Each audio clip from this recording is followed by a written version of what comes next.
சிவா, சிவா, என்னடா எதுக்கு இப்போ அவளையே பார்த்துட்டு இருக்க? பாருடா, அவ என்னை திரும்பி கூட பார்க்க மாட்டேங்கிறா. எப்பவும் பேசுகிற மாதிரி கூட பேச மாட்டேங்கிறா. கவிக்கு என் மேலே பயங்கர கோவம்னு நினைக்கிறேன். பின்ன கோவப்படாம இந்த மாதிரிலாம் சொன்னால் கோவப்பட தான் செய்வாங்க. சரி விடு, அதெல்லாம் போக போக சரியாயிடும். நீ அதையே நினச்சிட்டு இருக்காத, புரியுதா? சரி வா கிளம்பலாம். நாளைக்கு இங்கேருந்து கிளம்பணும், புரியுதா? அவ்வளோதானடா.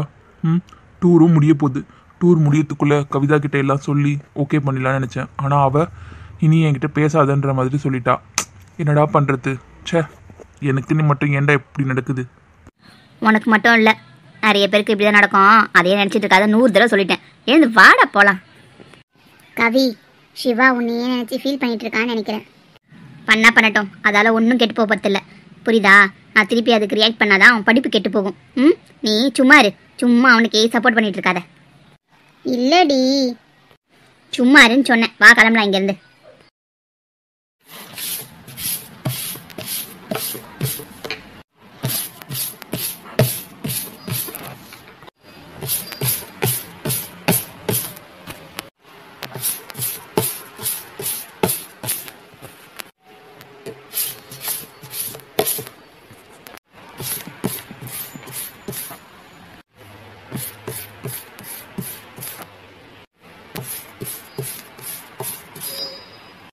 கோத,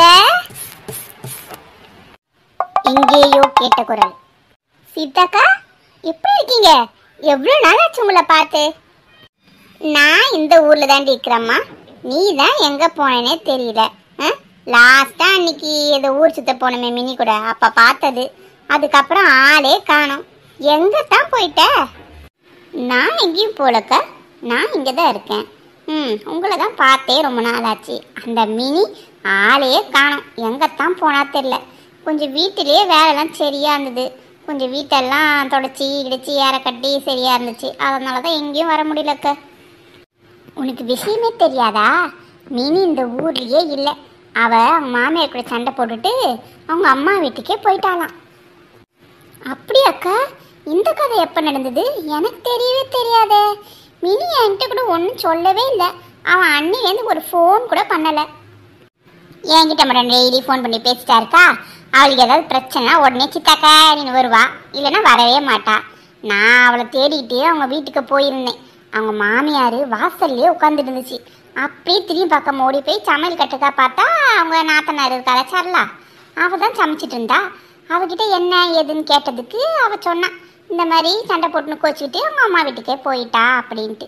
என்ன பிரச்சனைன்னு எனக்கு சரியா தெரியல. ஆனால் இப்போதைக்கு அவங்க அம்மா வீட்டு தான் இருக்கா. ஜன்னல் வழியை எப்பவும் போல எட்டி பார்த்தனா அந்த சரலா போட்டு என்ன திட்டுறாங்கிற. எதுக்கு ஜன்னல் வழியா வரீங்க, திருத்தனமா எடுத்து பார்க்குறீங்க? நான் தான் சொல்லி கொடுத்து மினி மனசை மாற்றிட்டேனா. இவ்வளோ சொல்கிறா என்னை பற்றி. அப்படியா சொல்கிறா அந்த சரலா? எவ்வளோ திமிரு இருக்கும் பாருங்க அவளுக்கு. ரொம்ப தான் ஏகதா தள்ள தெரியுறா அவ. அதனால தான் மினி கோச்சிட்டு போயிட்டா. நான் எப்போவுமே மினிக்கு அட்வைஸ் பண்ணிட்டே தான் இருப்பேன். இந்த மாதிரி மாமியார் வீடுனா அப்படி தான் இருக்கும், அட்ஜஸ்ட் பண்ணிக்கணும். இப்போ கூட சொன்னேன், அப்படி தாண்டி இருக்கும் மாமியார் வீடுனா, வா எதுவும் பிரச்சனை பண்ணாமல் அப்படின்னு சொன்னேன். ஆனால் என்னை பற்றி அவங்க மாமியார் என்ன சொல்லியிருக்கு, நான் தான் சொல்லி கொடுத்து சண்டை பட சொன்னேன்னா.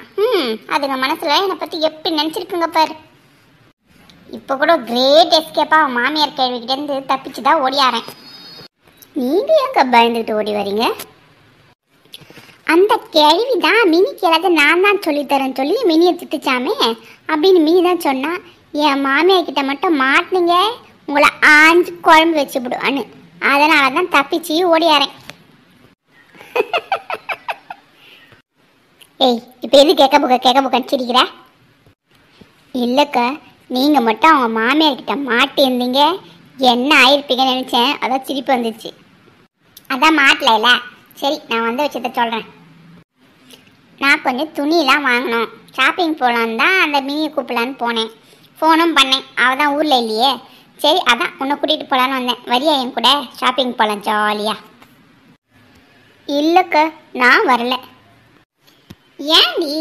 நீ என் கூட வருவேன்னு தான் வந்தேன், ஏன் வரமாட்டேங்கிற?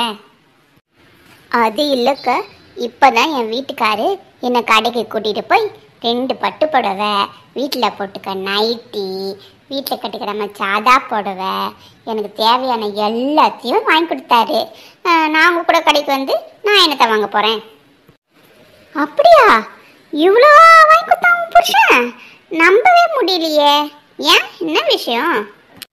அது ஒன்றும் இல்லைக்கா, நான் எங்கள் அம்மா வீட்டுக்கு 2 நாளில் போகலான்னு இருக்கேன். அதுக்கு தான் இவ்வளோ துணி எடுத்து கொடுத்தாரு.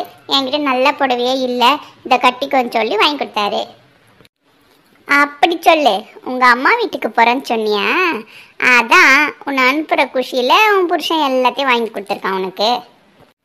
அப்படிலாம் ஒன்றும் இல்லைக்கா, அவர் ஆசையாக தான் எனக்கு வாங்கி கொடுத்தாரு. ஓ, ஆசை வாங்கி கொடுத்தாரா? நீ மட்டும் இவ போய் உன் புருஷன்கிட்ட நான் எங்கள் அம்மா வீட்டுக்கு போகலன்னு சொல்லிப்பாரு, அப்புறம் தெரியும். அம்மா வீட்டுக்கு போகலன்னு சொன்னால் என்ன தெரியும்? உன் புருஷனோட சுய ரூபம் தெரியும். முழுசா சந்திரமுகியாக மாறிடுவான் உன் புருஷன். நீ மட்டும் உன் அம்மா வீட்டுக்கு போகலன்னு சொல்லிப்பாரு, அப்புறம் தெரியும். சரி, எதுக்கு வீணா நேரத்தை வேஸ்ட் பண்ணிக்கிட்டு நான் கிளம்புறேன். என்ன நச்சிதாக்கா இப்படி சொல்கிறாங்க?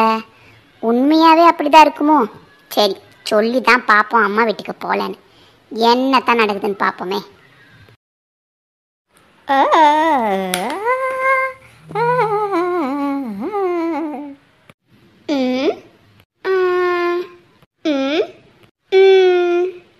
ஏ கோத, என்ன என்னவோ தேடிட்டு இருக்க? என்ன? இல்லைங்க, ஏதோ கழுதை கத்துற சத்தம் கேட்டுது, அதான் கழுதை இதை உள்ள வந்துச்சோன்னு தேடி பாட்டுருந்தேன். கழுதெல்லாம் ஒன்றும் இல்லை, நான் தான் பாட்டு பாடிட்டு இருந்தேன். என்ன?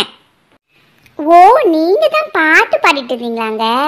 நான் கூட ஏதோ கழுதை வந்து கத்திக்கிட்டு கிடக்கும்னு நினைச்சிட்டேன், மன்னிச்சுக்கிடுங்க. ரொம்ப தாண்டி திமிரு உனக்கு. நான் எவ்வளோ அழகான ஒரு ஸ்வரம் போட்டுருக்கேன், உனக்கு கழுது கத்துற மாதிரி இருக்கா? ஓ, இதுக்கு பேர் தான் சொரமாங்க? எனக்கு அதெல்லாம் தெரியாதுங்க. எனக்கு தெரிஞ்சதான் ஜுரம் மட்டும்தாங்க.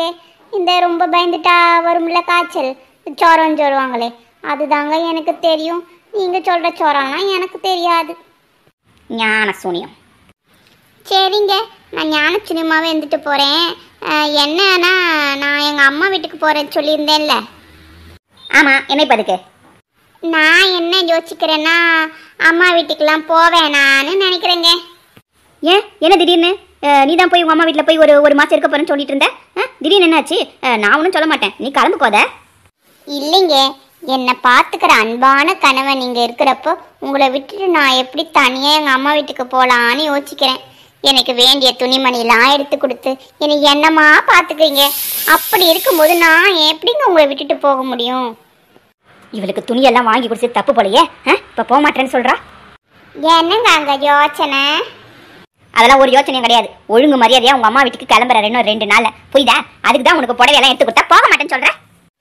ஓ, நான் எங்கள் அம்மா வீட்டுக்கு போகிறேன்னு சொல்லவே தான் புது புடவைலாம் எடுத்து கொடுத்தியா நீ? நான் கூட ஏதோ ஆசையாகவும் பாசமாகவும் எடுத்து கொடுக்குறேன்னு நினச்சேன். இப்போத்தானே உன் சொயருவம் தெரியுது எனக்கு. கரெக்டாக தான் சொல்லியிருக்கிறாங்க. யார் என்ன சொன்னா? சொன்னாங்க சொரக்காய்க்கு உப்பு இல்லைன்னு. உனக்கு எவ்வளவு திமிரு இருந்தா அம்மா வீட்டுக்கு அனுப்பதான் துணி எடுத்து கொடுத்தான்னு இருப்ப. இந்தா வாங்கிக்க. அம்மா, ஐயோ, பிச்சு புடுவேன் பிச்சு. யார்கிட்ட? ஐயோ, என்ன விட்டுறீ, போய் தொலை. யார்கிட்ட? நான் கோதையாக்கும்.